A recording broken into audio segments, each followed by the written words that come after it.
I see some familiar names and a couple that aren't familiar. So those that I know you, thanks for joining. And those that I don't, thanks for joining. Hi, Michael. Michael, where are you? If you can unmute for a sec, where are you located? Am I the only Michael here? Okay, cool. Yeah, I'm in California. Nice. Thanks for joining. Yeah, I'm excited. Scott invited me here. I got into storytelling like 6 months ago. Picked up Storyworthy. Been going to I went to Dick's last class, and I'm going to his humor and storytelling class next Awesome. month. Yeah, so I'm really into it. This is awesome. Cool. Thanks for I'll be sure joining. to join your class next time. Yeah, I mean, you're welcome. Hi, Joe. Just want to, it's not a large group, so I just want to say hello to everyone here. Hi, Joanne in Montreal. Hi, Rana in Brooklyn. You all know I'm obsessed with location. Michael's in Cali, right? Nishama, another Californian. Hi, Nishama. Hi, Aditya. Aditya is located in perhaps my third favorite state, which is New Jersey. Hey, Peter, where are you? Vancouver, Canada. Nice. Thanks for joining. Thanks. And we have 6 students and 6 stories, and we will run through them.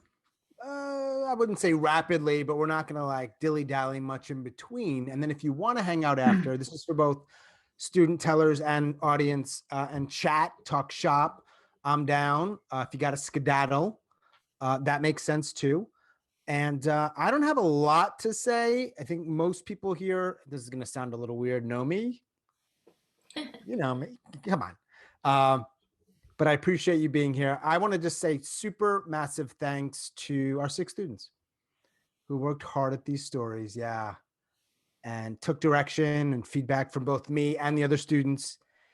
And sometimes I think it made sense. And probably sometimes it's like, wait, what? All right, I guess I'll try that. And their works, yeah, a couple more people are rolling in. And those of you know, yeah, so my name is Sean, and because I'm obsessed with location, I just want to let you know that I'm in North Carolina. And we have events, and we have some classes, and we even have a podcast. So if this is your thing, maybe you could sort of join us in this little story ecosystem, among others, because I know there's a lot of really good ones out there. Hey, Dan. What's up, man? All right, so let's just roll here.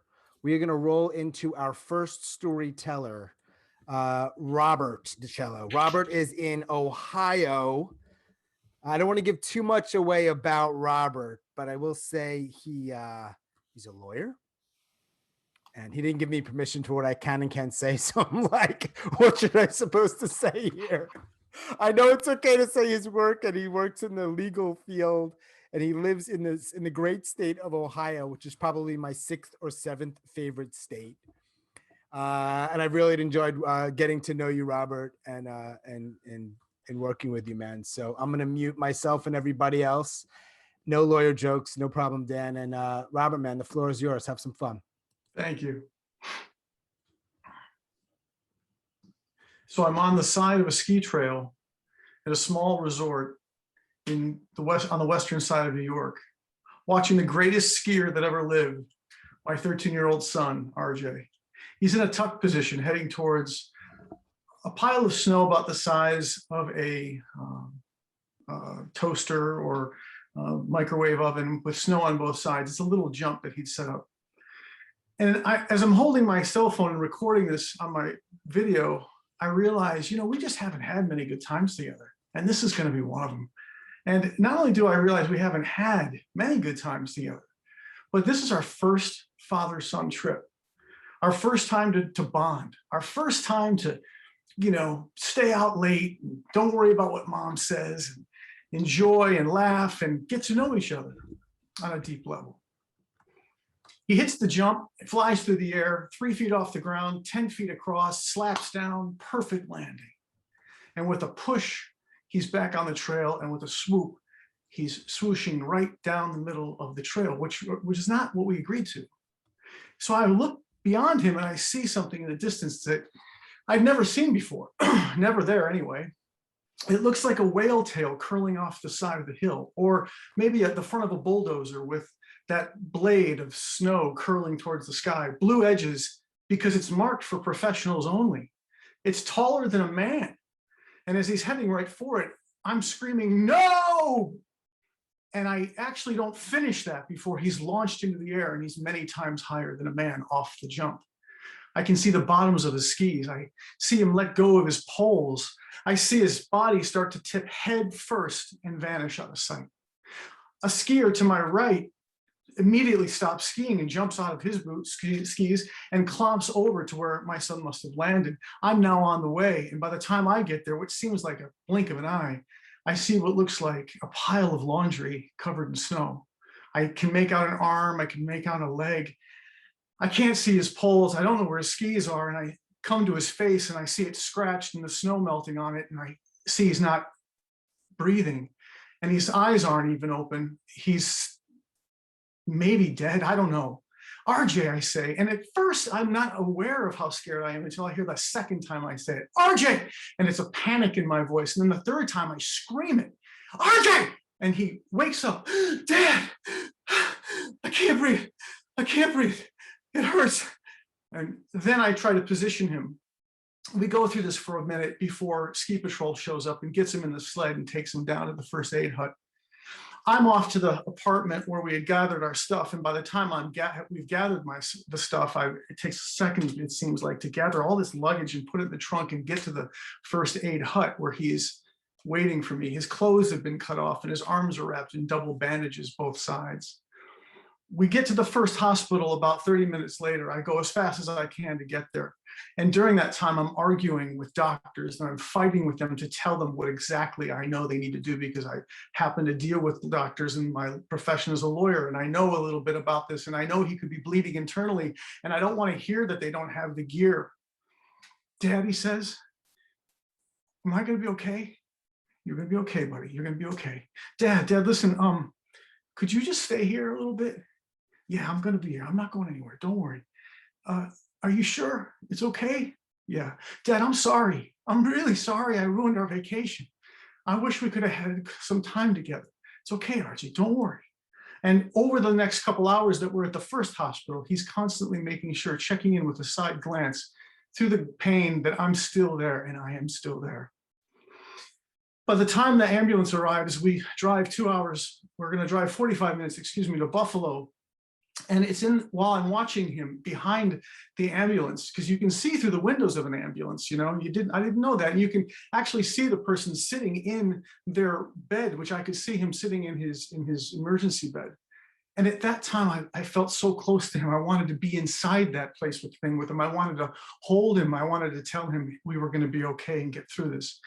When we got to the second hospital in Buffalo, I couldn't be there when they took him out of the ambulance and at the emergency sally port, and it seemed like he looked like the president. People gathered around him like he'd been in an assassination attempt, rushing him into the hospital, and all I could do was watch from my car, grip the wheel as tight as I could, try not to cry too much, and just pray to God that somebody would be as close to him as I felt in that moment. By the time I got upstairs to where his bed was, and we met with experts throughout the night, there finally came the moment in the dark in his room where I could feel him breathing next to me. I get so tuned in with him, and I could hear him gasp and I could hear him wheeze. The doctors by that point had told me that he needs surgery. He's going to need surgery for a broken rib at the top rib, really close to all of the vascular stuff that goes through the neck. He's got a punctured lung and it's deflating on the left side. We had to watch that. And he had 2 broken arms and he had a broken wrist and he had perhaps some internal bleeding. They weren't sure. By the time the morning came, we were finally given the good news. No bleeding, but the surgery had to happen on the arms, and he had to get that done for the broken clavicle and the wrist for sure. And that was going to mean we had to drive back to Cleveland, where we came from in the first place. Following the third surgery, which went well, I found myself some 9 weeks, maybe 10 weeks later, looking at my cell phone. See, what I didn't tell you was that the whole time I was with him, I was taking pictures of him because I was so proud, I was so proud of him as he sat in a chair with his ripped shirt and they moved him into the bed. I took a picture of him wincing through the pain, but never complaining. I took a picture of him with his new casts on. I took a picture of him in a wheelchair. I took a picture of him eating for the first time. And that's when it dawned on me. I heard the voice of my uncle, who gave me some really interesting advice once. I never thought I would ever need it. But it came to me as I'm holding my cell phone, looking at my son's casts and his smile on his face. He says, the hard times are the good times. It's just that you don't know it when you're going through it.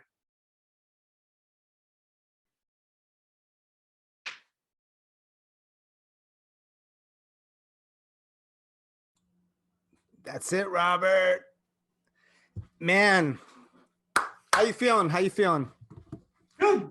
I feel real good. Yeah, good, man. Great job. You found your ending? I think you did. Yeah. You worked your ass off to find that damn thing. Yeah, that was the one I wanted. Yeah. And it came to me 2 nights ago, actually. My uncle had lost his son, actually, which is how this connected.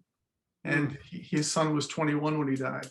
And we were at a family gathering one day in the kitchen, and he said to me, as he saw me struggling with my kids, and my wife and I were talking about something, and it's not an argument, but just where's the toys? I don't know where the toys are. And he says to me, you don't know this, but the hard times are the good times. You just don't know it when you're going through it.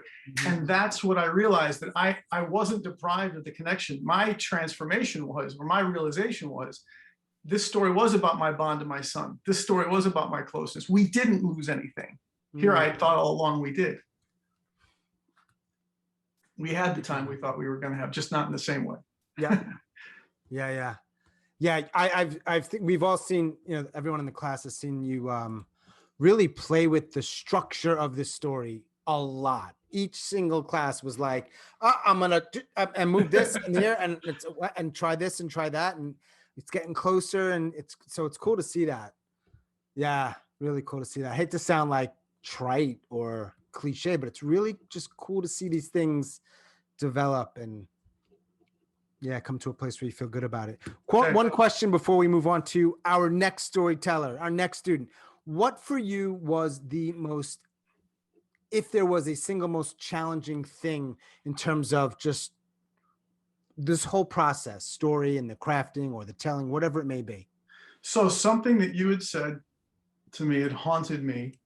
It's something that Matthew Dix, of course, talks about. And there were 2 things. The first was, what does this mean to you? That haunted me. And the second was by Matthew Dix, it's hard to talk about someone else's story, so don't tell someone else's story. And so for a while, I was telling RJ's story of the crash, which is an easier thing to do. And by the way, hello, it fits with what I do in trial, because I'm constantly telling someone else's story.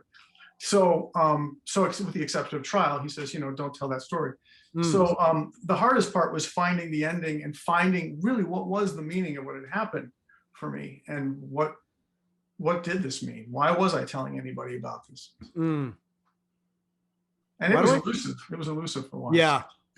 Do you think it's weird that I felt kind of good when you said I haunted you? Is that a little weird, do you think? No, it's good. Okay. Yeah. Why am I enjoying that moment for a little too much? You did. I mean, well, listen, it's been a pleasure getting to know you and seeing the story take shape. So a big thanks. Hey, man, great meeting you too. You're a great guy and a hell of a teacher. So I appreciate it. Appreciate it, man. Next up to the Grit Student Showcase stage. She is in, I think it's my 10th or 11th favorite state. It is in she is in West Virginia. She is lovely. She's come to support other events that I've been a part of or been producing. So I really appreciate that. She's been a joy and she's worked hard on her story. So please welcome Linda Durrett. Hey.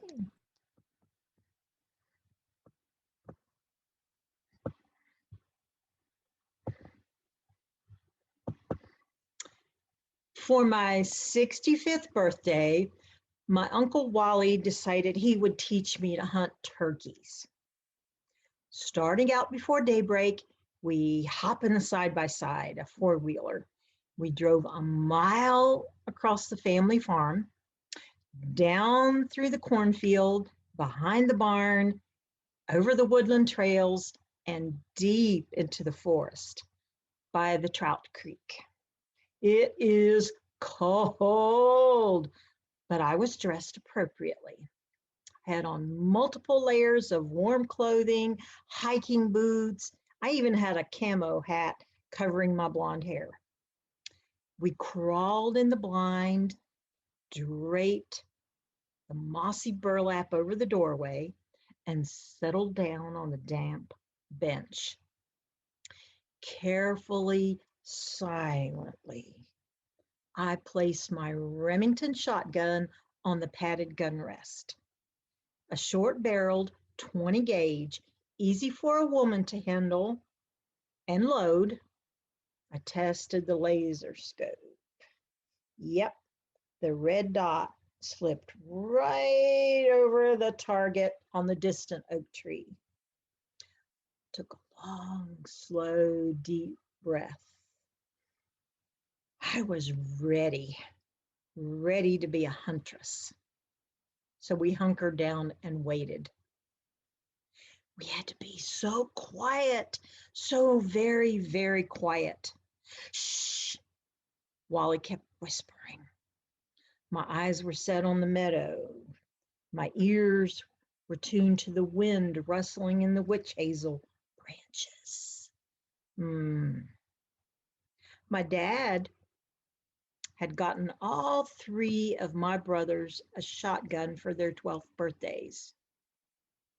I got a blonde, bubble-headed Barbie doll. Dad had taken all three brothers trout fishing and hunting for deer, squirrel, turkey, rabbit. Not me, not even once. I was allowed to tag along, but never got to hold the gun or the rod and reel. Only carry the damn worm bucket. I sighed, but only internally, because we had to be quiet. We were hunting turkey. Sure enough, a flock strutted in right after daybreak. I waited and waited for just the right timing, and Tom is a long-bearded male gobbler.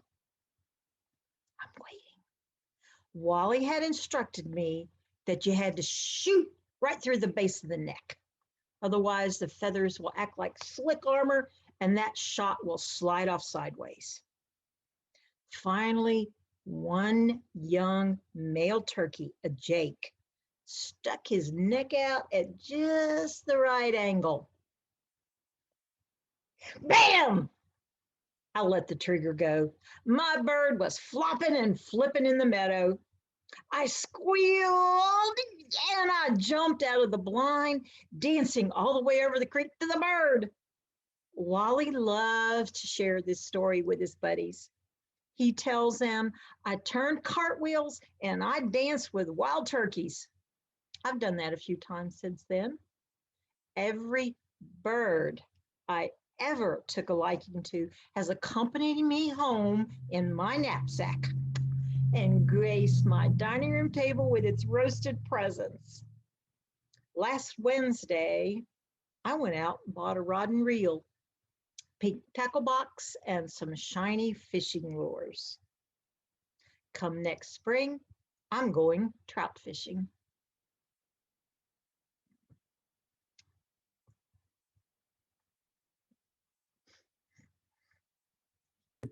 Awesome job. Great job, Linda. Thank you. Is it weird to tell a story? Well, we've been doing this. I'm going to put you on gallery. You all can control what you see with the view little toggle gallery or speaker. Is it? We've been practicing on Zoom, and a lot of people have been Zooming for many months, if not longer. But is it weird to tell a story to no sound? No. Felt okay. Well, because of my career and being on camera all the time, doing interviews, Right. You know, never had an audience. So actually it feels kind of natural. Oh, you're more used to it. You know, and so I had asked Robert about what was the most challenging thing. I want to ask you that, or maybe like, what's the most, I guess, surprising thing I'm curious about the process or about what you, because your story really, I'm going to end up saying this about everybody to some degree. It's like, it changes naturally, right? Yeah. But I remember day one, yours was really different. It was a totally different story. And I decided it was really a book, not a Okay. story. Right. And definitely not anything that, I could tell in a short 5 to 7 minute slot. So, Mhm. yeah, I've decided I need to find something else that relates to who I am, how I changed, something that transformed me, Mhm. and I'm happy about it. I feel good that I'm doing something now that I've wanted to do since I was a little girl. Hell yeah. It comes through. Thank you. Great. I appreciate you doing the work and taking feedback and giving feedback to others too. And that goes to everybody. So great job. Thank you. Yeah. It was fun. And thank you for all your good help and your coaching. It's my pleasure. Thanks. Awkward Sean moment. Thanks everyone for being here. Not only as students, but everybody who just showed up. Friends of the tellers, family, people that know me. There's 20 here. It's a great number. It's a magic number. Tonight's magic number is 20. Our third student up is somebody I know from the great state of North Carolina. I don't actually know if she's from here, but I know she lives here. We know each other. We'll get into this after her story, but we know each other from the acting theater world. She's also a lawyer, and I'm going to just stop talking and welcome her.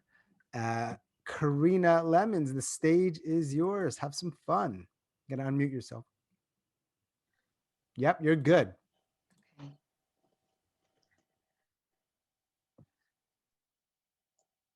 As we're moving into our new house, I'm relieved that we finally made it.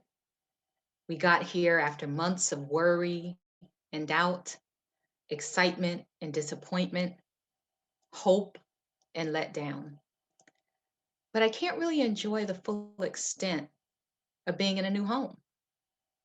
I keep thinking the bottom is going to fall out at any moment, like it had done so many times in the past 7 months.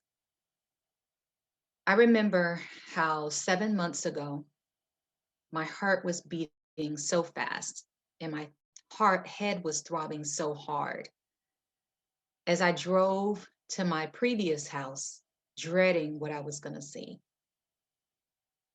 I had just got off the phone with my security monitoring system company, and they told me that they had detected movement in the house and that the alarm had gone off and the police had been dispatched, and that they were on their way to my house. Was this another false alarm? What was I going to find when I got there? I didn't know if this was another break-in. I didn't know what I would find when I got there. My husband had responded to the last 2 previous break-ins and saved me from the trauma. Even though I wasn't certain that this wasn't just another false alarm, I had a gut feeling that this was another break-in. As I approached the house, I saw the flashing lights from down the street. And as I got closer, I saw the yellow tape outside of the house and the officers around the house. I was shaking. This was the first time after 3 break-ins that I was the one to encounter the police. I was going to be okay, right? When I arrived there, I parked on the street in front of my house and approached the officer. He let me know that he needed my permission to go back inside the house. I was so nervous about what I would find when I got in there. As we approached the door, I saw that the glass to the door had been broken. And there was glass on the ground. But I thought to myself, at least they didn't kick the door down this time. So we opened the door, got inside and stepped over the rest of the glass and walked into the kitchen. I looked around and I didn't see anything. Nothing, nothing. What is your name? Nothing, nothing, nothing, nothing. What is your name? What is your name? What is your name? What is your name? What Hang on is a your name? second, Karina. Okay. No, don't hold on a second. Hang on a sec, Karina. Bro, the I second. apologize. Okay. No, you don't. That was somebody named Eli Spiro. Eli, if That's you not how you pronounce my name. are you supposed to be here right now? What do you think? Of Okay. course. My parents said that I have to be here. All right. Sorry about that, Karina. I'm It's about to get okay. real pissed at Eli Spiro, but you go ahead. We'll work that out. You want to go back a little bit, take a breath, figure out where you were at? You Yeah. still- My Yeah, apologies for that. that's all right.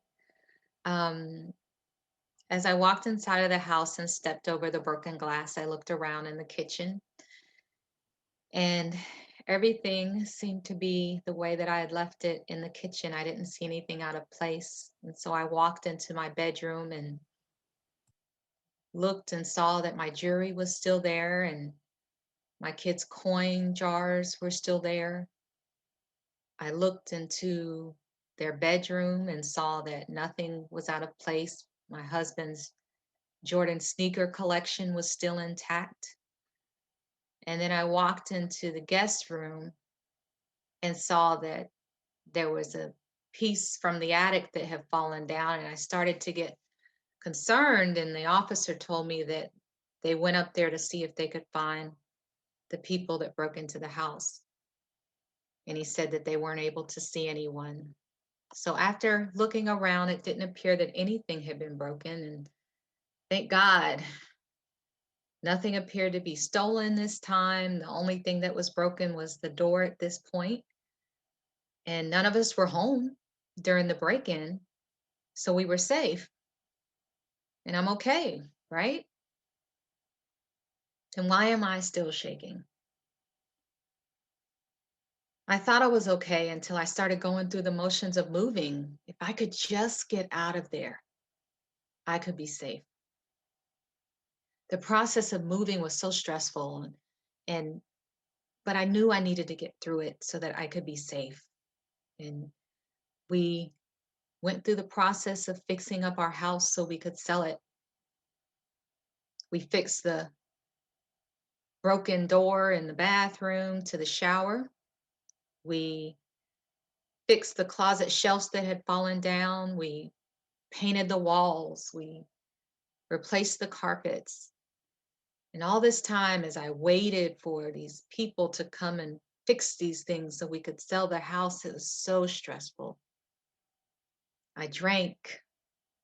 I asked my doctor to increase my antidepressants, and she wouldn't do it. So I drank, and I drank more.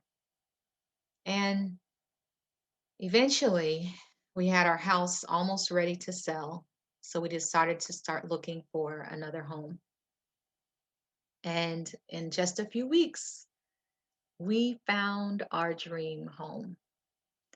It was in the neighborhood that we wanted to stay in. It was 3 times the space. It had a yard for our kids to play in and neighbors to be on the lookout and look out for us. This place felt like home. So I was going to be okay, right? So we listed our house officially and put in our offer on this dream home. And the gym had been on the market for 8 months and nobody else wanted it until we put in our offer. And so we increased our offer and because we really, really wanted that home. And as time went on, the months went on, we were negotiating and we celebrated Christmas and we got the call that we didn't want to hear. Our realtor gave us a call and we didn't get the house. And at that moment, I realized that I wasn't going to be okay. At least not that day. Boom. Yes. Carena Lemon drops the boom.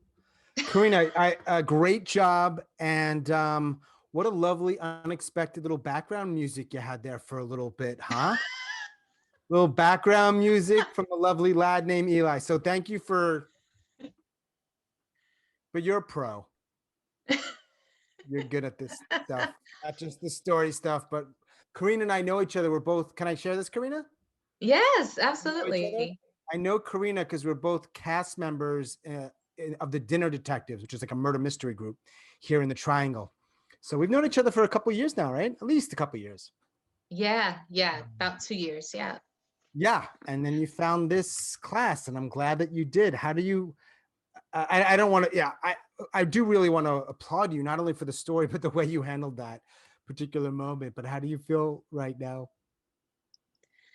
Feel relieved. Okay, good. That's fair. Like I got it out. You did. I got it out. And I had to do a lot of soul searching to get the story out. Mhm. And yeah, it was a process. I didn't you guys make it look so easy.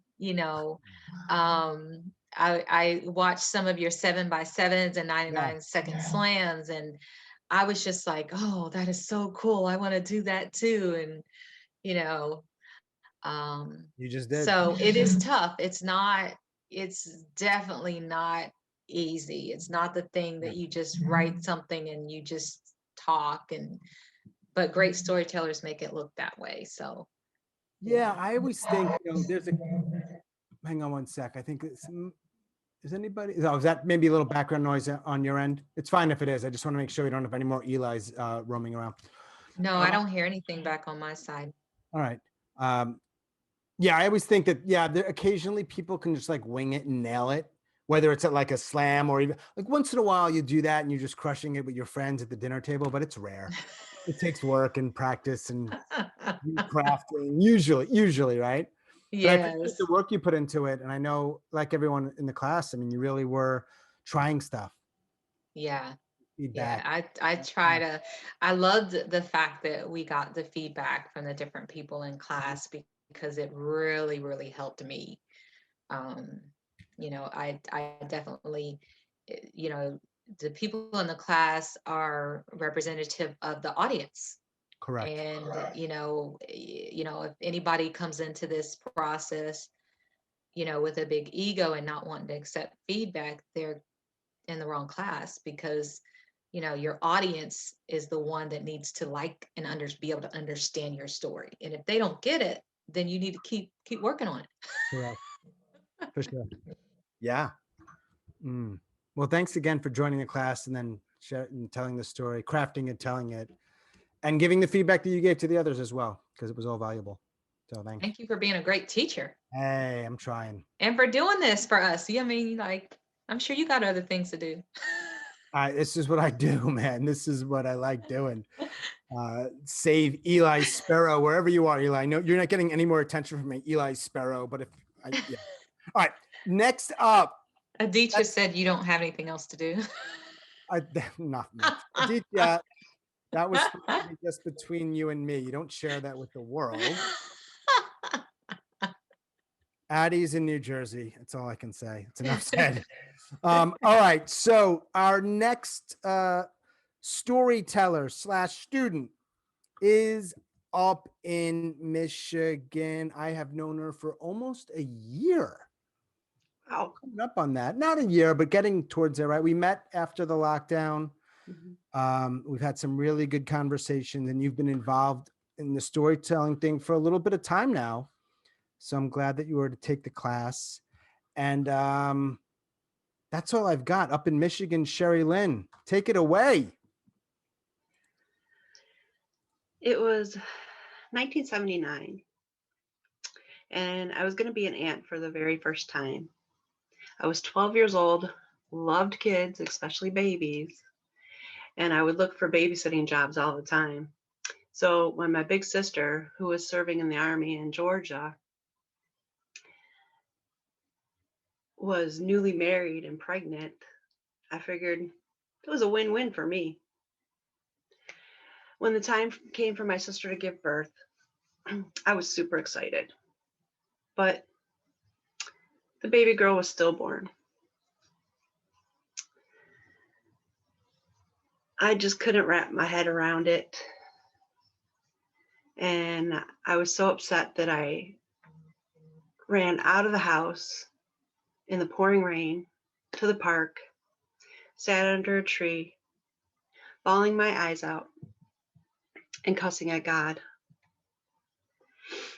My faith was shaken for the first time in my young life. I remember questioning God. Why? Why would you do this to my family? How could you do this to our family? You see, I went to a private school. And about 2 years later, during the school year, we were discussing the sins of the father, part of the Bible. And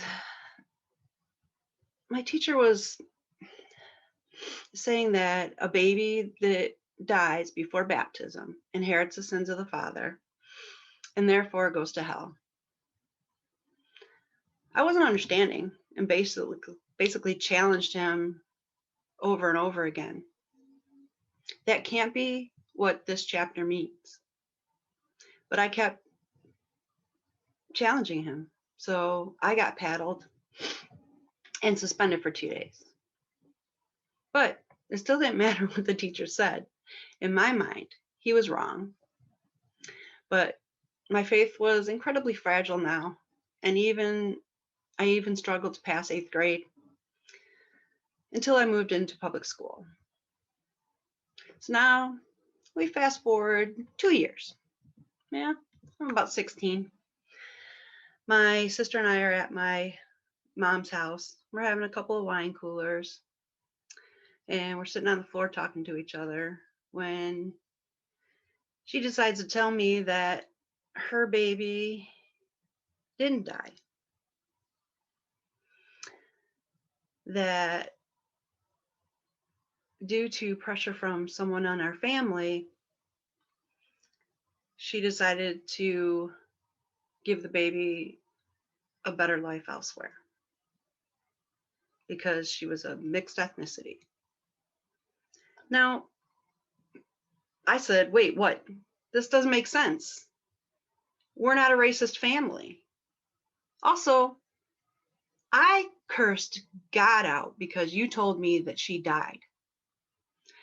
I picked up a bottle of peach schnapps, took a big swig out of it, went in the bathroom and drank some more. Unfortunately, I passed out in there and my stepdad had to carry me to the couch, accidentally hitting my head on the refrigerator on our way out.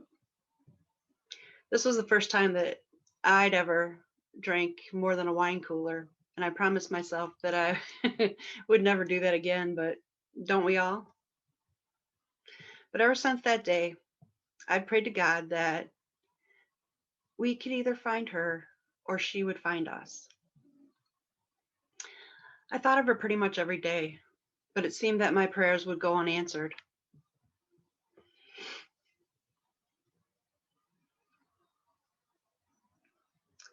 I guess it was so important to me, especially after a while, because my nieces and nephews were the closest thing to my own children I would ever have, as I could not have children of my own and had to have a hysterectomy at age 33.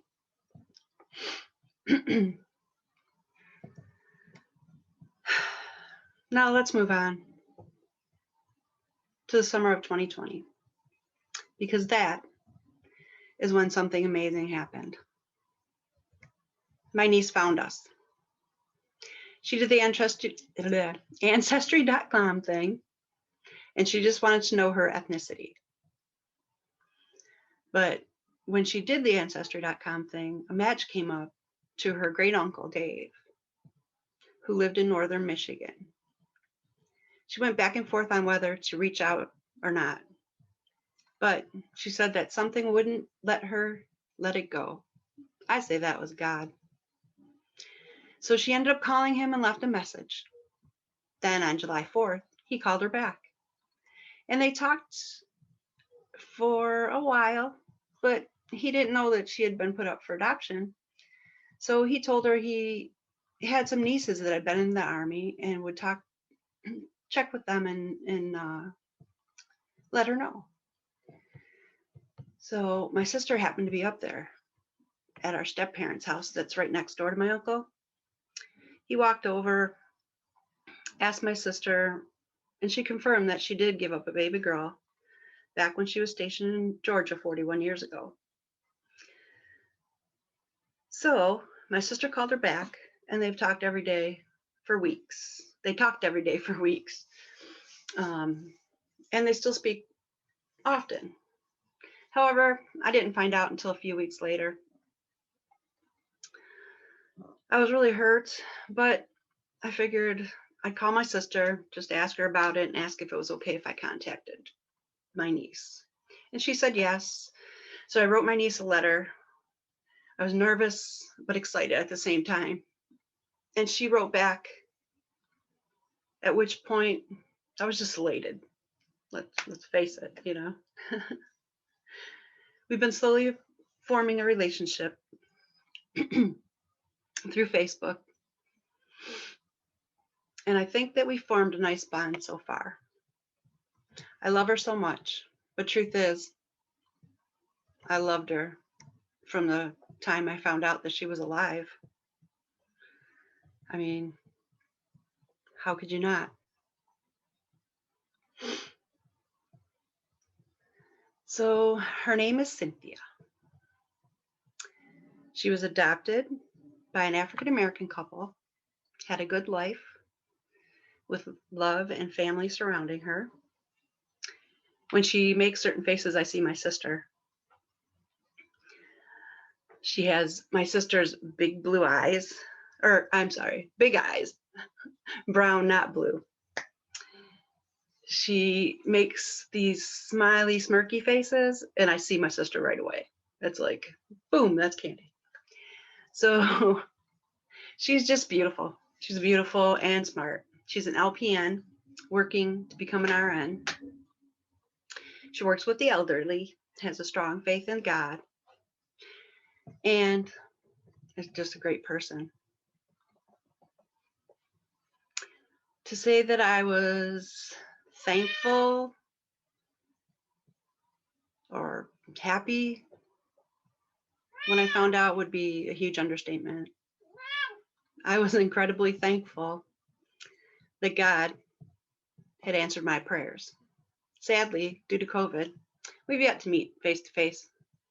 But I have my niece. My sister has her eldest daughter, plus 3 granddaughters and a grandson. Now, I can't wait for this pandemic to be over so we can all meet in person. Now, even though through the ups and downs in life, my faith has been shaken, but never truly lost. It was shaken especially in those younger years. But through life, good, the bad, and the ugly, I never lost it. It just got stronger as I grew and matured. Boom.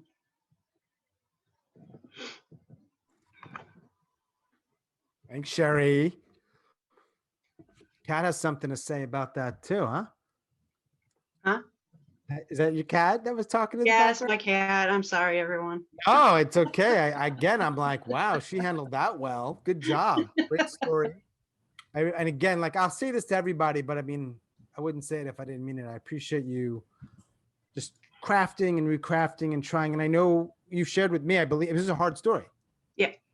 Like it's a tricky story to craft, and emotionally, it's like a heartfelt. So yeah, I appreciate that. I'm curious, what compelled you to want to share this particular story? Anything in particular? Because it was the first good thing to happen in 2020 for me personally. And it's, to me, it's always good thing to show that, you know, you may not get what you want first, you know, when you pray and pray and pray and pray, but there's a reason, you know. If we'd have found each other sooner, who knows? She might not have been open to a relationship or whatnot. So Yeah. I say it all comes in the timing it's supposed to. Well, thanks again for sharing it and telling it the way you did. Yeah. Our next student teller just muted himself. How ironic. He is, you would, if I gave you 20 guesses to where he is this evening, you would probably not get it right. Originally from down under, now living in Thailand. A lovely small family, a good guy, an interesting dude. I'm going to spotlight him. Welcome, Scott Phillips.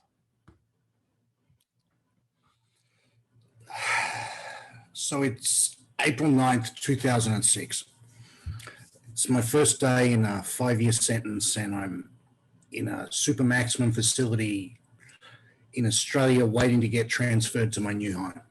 And I'm curled up fetal position on this half-length vinyl mattress in a cell, and where my feet touch the concrete, they're really cold, but because the mattress is vinyl, I'm sticky where it touches my skin. And I'm sick. It's my first day off hard drugs in 12 years. I used to shoot up crystal meth every morning like you probably have a cup of coffee. And I did that right up until the day that I got sent to jail because I just couldn't give it up. And these two Vietnamese heroin addicts get put in our cell, and he introduces himself. He says, everyone calls me Hang the Junkie. And my ears perk up. And he's come in prepared. He's got heroin stuffed up his ass, and he's willing to share if we only help him. And so the whole cell, they kind of leap into action. Like 2 guys block the camera, and 2 guys keep watch out for the screws, and another 2 like help get this guy's things out of his safe. We call it the safe in there. And anyway, this takes a long time. I'm getting anxious and anxious and anxious as it goes on. And then eventually the drugs come out, and Hang takes this little cut down tiny syringe that has been up his friend's ass, and it's obviously blunt, and he's pushing it. Well, first of all, he mixes up his shot with water out of a prison toilet. And then I'm watching him try and find a vein, and it's hard because he's a heroin addict and they're all collapsed. And this blunt syringe, it bows in his vein like it's a hole puncher before it finally pops in. And I'm rooting for him. I'm like, yes, you got it in, now get it away. And my heart's beating like a trip hammer, and I see this look that comes over his face, and his body goes slack, and like he's at peace. He's in the same situation as me, but he's in absolute peace, and I've never wanted anything so bad. And you know, the guys in the cell, we don't know each other. We're like strangers in a prison cell. Squirt water out of the prison toilet through this used syringe a couple of times and pass it to the next guy and the next guy and the next guy. And I'm getting more and more anxious, and eventually it's my turn, and the guy sees the longing in my face and he holds it out to me. And the absurdity of this day breaks through to me, and you know, it sounds stupid, but I'd never actually realized that the whole reason I'm getting sent to jail is because I'm a drug addict, and that maybe, just maybe, medicating my existential shame at being sent to prison for being a drug addict with more drugs is not the best idea today. And it feels like a fork in the road, and I said no. And I cried and cried myself to sleep. I turned my head away from those people and into the bright light, even though it was hard to sleep, just so that I could have my back to that whole situation. And, you know, I want to say that, oh, that was it. I just decided to not use drugs and that was it. But it didn't, it was hard. It was really hard. Like, I thought about it all day, every day, and I dreamed about it every night. It was the first thing I thought about when I woke up in the morning. And every time prison got hard, I used to daydream about 5 years down the track and the prison gate coming up, and I could have someone waiting in the car park with some meth, and I could finally get high. And I was just torturing myself, but I was hanging on.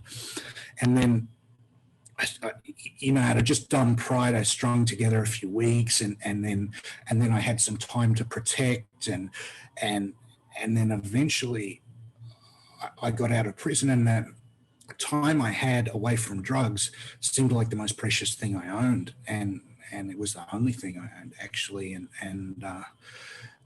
my big plan was I was going to get out of jail, hit the ground running, get back on my feet, become a big time success, and show all those guys and show everyone who laughed at me, and it didn't work out like that. It was institutionalized, and I tried and failed going back to my old ways, and I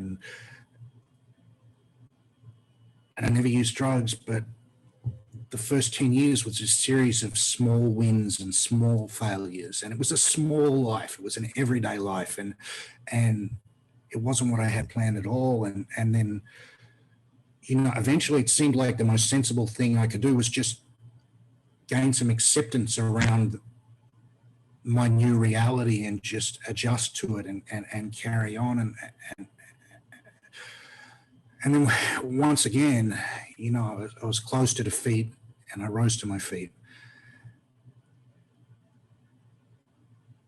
And I finally feel like my past happened for me and not to me. And 14 years on, I'm in bed with my wife and our 11-month-old baby, who is the spitting image of me, and my heart melts every time I see her. And my wife says, "Jub jub paw," which is kiss daddy in Thai. And my little baby girl, she scrambles over my wife, climbing up and down like a mountain, and crawls over to me and crawls up on my belly and kisses me 5 times. I go, "One, jub, jub, jub."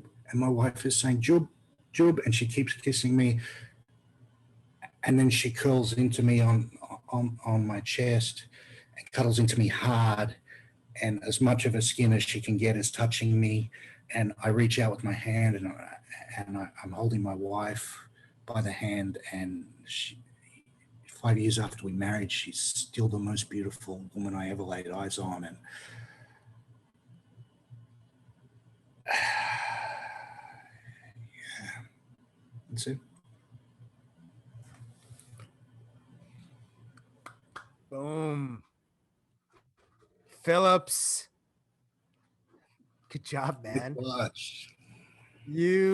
I just, for those people who are listening, anyone who's listening, we go back and forth with these stories. Then during the week, sometimes send me an audio, I'll give some feedback. This ending was new. I think you went in a good direction. I liked your old ending, but this was like, You told me to end it in a scene, not a monologue, and I took it to heart. I was a suggestion. Yeah, I think that and it worked. But I also think it wasn't just a scene. Just if we're gonna get geek out here for a moment, it's, man, you just went right to the heart. So I appreciate that. Let me ask you a question. What most people, I don't have any data on this, but I don't think most people would tell the story you just told. They wouldn't be to a group of human beings, most of whom you don't know, talking about what you talked about. And so, like, what is it? Why did you? Yeah, how did you come to be okay to talk about that? Well, firstly, how you actually get off drugs is by what keeps you as a drug addict is the shame and guilt of being a drug addict, and the way to pass through and out the other side of that is to just like blurt it all out. Like you can't shame me about that stuff now because it all worked out, right? Like I'm sorry for the person I was. I'm sorry for the people I hurt, but like I can't do anything about it. Like I was a different guy. Yeah. And to me, that's my story. Is I'm a different guy. Like, yeah, it's hard to imagine. You couldn't possibly appreciate how different I was. Mm, I was, yeah. I was legitimately the type of guy who would stab you and then just never think about it again. Like Mm, just go home and have a snack. I was that guy, mm, and I'm not. I cry like all the time. mm. Wow. Well, that came through, man.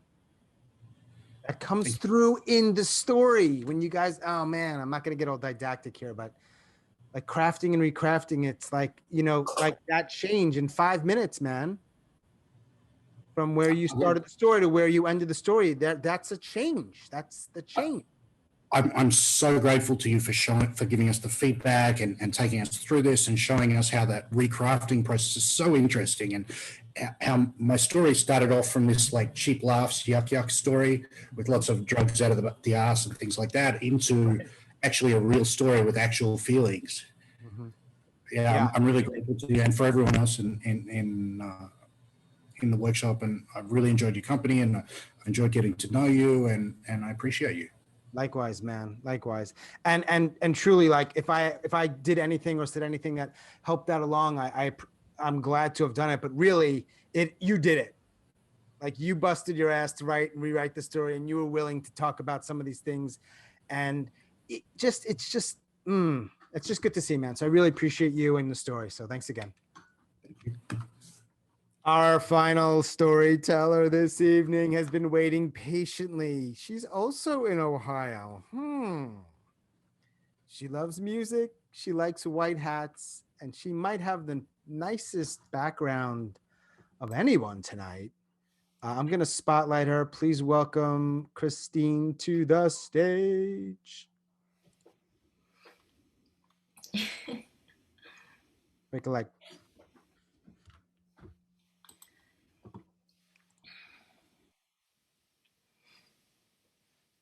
It feels like she's spitting in my face. She's not hitting me, but she might as well be. My teenage daughter is standing less than 2 feet away from me, and she's screaming at me. I am so sick of your fake bullshit! I told you I don't want to talk! I'm just looking at her. I don't know what to say. I don't know what's happening. I feel a surge of rage go through my body, like I'm the Incredible Hulk, and you can catch a glimpse of the green peeking out from my ripped shirt. I take a deep cleansing breath, and I still don't know what to say, but I give her a feeble, okay, give me your phone. I see her eyes narrow and a smirk grow on the side of her face. Fine, she says to me. So I add, okay, your computer too. That changes her whole demeanor. She goes from scowling, mean mugging me to puppy dog eyes. But you can't do that. Why would you do that? I have homework to do on that. That's so unfair. Why would you do that? But I don't budge. And I said, well, you should have thought about that before you screamed in my face. With that, she turns on her heels, disappears out the room, and next thing I know, I hear a door slam. The whole house shakes. I'm sitting by myself in the silence, looking out the window. And I'm not seeing the beautiful day in front of me. I'm not seeing the wind caress the branches on the trees so that they're doing a little hula dance gently against the blue sky. I'm in my mind. I'm in my head, fighting for my life to understand what the problem is and what my role is in it. I don't know. I'm fighting with her. In my head, I'm screaming, how dare you talk to me that way after everything that I do around here for you? All I did was ask you if you wanted to talk, if you were okay, and this is how I get treated. I don't don't deserve this. You know, if I was your age talking to my parents that way, I would have gotten smacked in my face.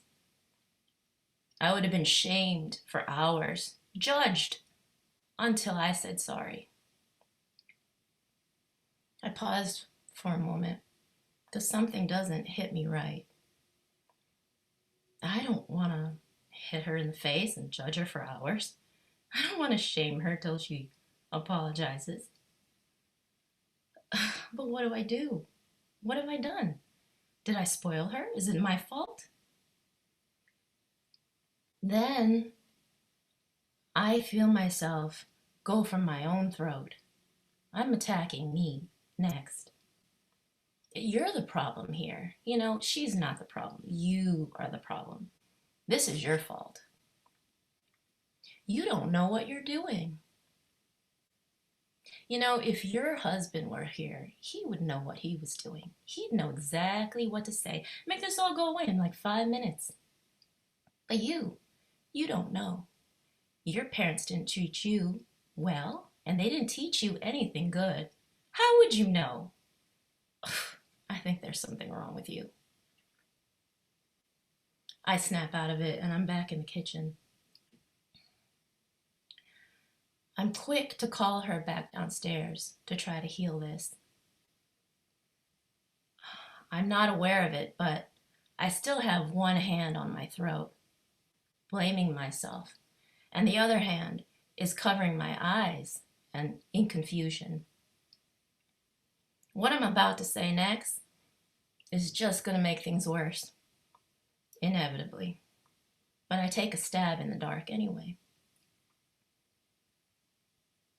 I say to her, honey, what did I do to raise a daughter who treats me this way? She burst out crying. She's crying, sobbing, and in between the sobs, I can make out the words. I'm sorry, I'm such a terrible daughter. And I realize my mistake and I try to correct it. No, honey, I'm not trying to tell you you're a terrible daughter. I'm trying to say, but you know, it was too late. She's hyperventilating now. Her shoulders shaking hard, her arms crossed over her stomach, and her bent over like she just got gut punched. And in that moment, that hand around my throat and that hand over my eyes, they disappear. And I can see her crystal clearly. And I know exactly what to say. And I know exactly what to do, like I've known my whole life. I rush over to her and I wrap her in my arms. She's a couple inches taller than me now, being older, but she still feels like a tiny, tiny baby. She's my baby. She's not the problem. I'm not the problem. I stroke her hair, and I whisper as gently as I possibly can into her ear. Shh. It's okay. Shh. I'm sorry. I'm so sorry. You know, sometimes Mom doesn't know what to say. Sometimes Mom makes mistakes. But I promise you that I love you always, and I will always try to be what you need me to be. She hears me because she stopped shaking, and her face is calm and soft now. I ask her if she wants to talk now, and she looks up at me, and she says, yes. The end. How you feel, Christine? Good. Woo! Got into it. Good. You feeling all right? Yeah, Um, I'm good. great job. I know how I say this, but this really does apply to everybody here. Y'all work so hard on those stories. Um, and I know it can be challenging. So I really appreciate that. And it's really just cool to see some people here didn't know where the stories were a month or so ago or 5 weeks, whatever it is. And it's just so interesting and cool to see the little tweaks and changes and sometimes bigger tweaks, not just small tweaks. So great job. Thanks everyone who came to support.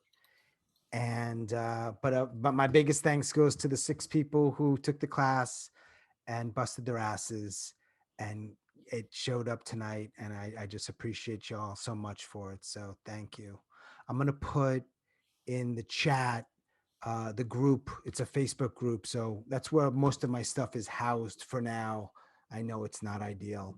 So if you're not familiar with what happens in my little ecosystem, I'll put that in there. And that's one way to learn more, be it for classes or events, which are usually on Sundays, podcasts and all that other stuff. So yeah, now let's just unmute and chat, and tellers or others, if you gotta run. I know Scott, it's like super early for you. If you want to hang out and talk shop a little bit or ask questions, I encourage everyone to unmute and do that. Thanks again, y'all. Great job. Great job, storytellers. Good Great job, job. guys. So proud, class.